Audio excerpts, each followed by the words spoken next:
और दिनों बाद एसीसी और अंबुजा सीमेंट प्लांट विवाद सुलझने के बाद इसके गेट खुल गए हैं। बिलासपुर के बड़माना में गागल सीमेंट उद्योग एसीसी प्रबंधन ने कर्मचारियों को बुलाया। कंपनी ने कर्मचारियों को काम पर बुला लिया है। दोबारा प्लांट चालू करने की तैयारी जारी है। मशीनों की मरम्मत का काम भी जारी है।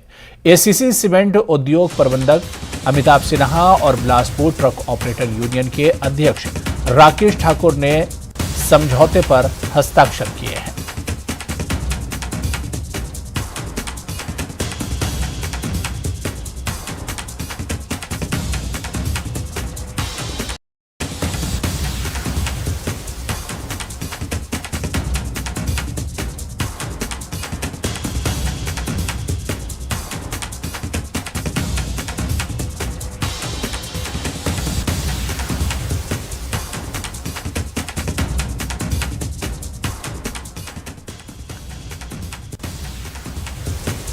और मंडी से खबर है, जहां करसोग में सड़क हादसा पेश आया। स्कूली बच्चों की बस हादसे का शिकार हुई है।